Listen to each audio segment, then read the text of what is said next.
எப்பவும் வந்துட்டு நம்ம தோட்டத்தில் வந்து தொட்டியெல்லாம் வந்து காலி பண்ணுவோம் இல்லைங்களா, அதே மாதிரி தான் இந்த டைமும் வந்து தொட்டியெல்லாம் காலி பண்ணலாம் அப்படின்னு சொல்லிட்டு முன்னாடி நாளே வந்து தண்ணியெல்லாம் வந்து காலி பண்ணிட்டேங்க. ஆனால் கொஞ்சம் தண்ணி வந்து இருந்துச்சு. எங்கள் வீட்டுக்கார் என்ன பண்ணிட்டு இருக்காருன்னு பார்த்தீங்கன்னா, தொட்டிக்குள்ள வந்து இறங்கலாம்னு சொல்லி ட்ரை பண்ணிட்டு இருக்காருங்க. கடைசியில் வந்துட்டு நான் வாத்து பசங்க எங்கே ஏறுவானுங்களோ நான் அங்கேயே போய் நான் இறங்குறேன் அப்படின்னு சொல்லிட்டு அவர் அங்கேயே போய் இறங்கிட்டு இருக்கிறாரு.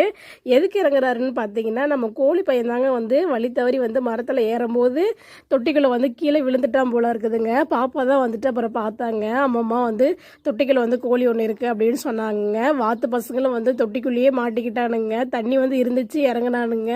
ஆனால் பார்த்தீங்கன்னா தண்ணி குறைஞ்சிருச்சு. மறுபடியும் தண்ணி எப்போ வந்து ஃபுல்லாகுதோ அப்போ தான் அவனுங்களால வந்து மேலே ஏற முடியும். அவனுங்களும் மேலே ஏறி ஏறி பார்க்குறானுங்க. அவங்களால மேலேயே ஏற முடியல. தொட்டி ஃபுல்லானதுக்கப்புறம் தான் அவங்க வந்து மேலே ஏற முடியுங்க. அது வரைக்கும் தொட்டிக்குள்ளே தான் இருப்பானுங்க. இந்த கோழி வந்து எப்போ விழுந்துச்சுன்னே தெரியலைங்க. ஆனால் நைட்டே வந்து விழுந்திருக்கும்னு நினைக்கிறேன். கோழிலாம் பார்த்திங்கன்னா நல்லா வெறுத்து போயிருச்சு. அதனால வந்து நடக்கவே முடியலைங்க. நாங்கள் கூட எங்கே அந்த கோழி வந்து அவ்வளோதானா அப்படின்னு நினச்சோம். ஆனால் எடுத்து கொஞ்சம் வெயிலெலாம் விட்டதுக்கு அப்புறமேட்டுக்கு கோழி வந்து கொஞ்சம் ஸ்டெடி ஆயிடுச்சு. ஆனால் அதை நடக்கிறத பார்க்கும்போது கொஞ்சம் பாவமாக பரிதாபமாக இருந்துச்சுங்க. வீடியோ பிடிச்சிருந்தா லைக் பண்ணி ஷேர் பண்ணி சப்ஸ்கிரைபர் பண்ணிக்கோங்க. பாய்ங்க.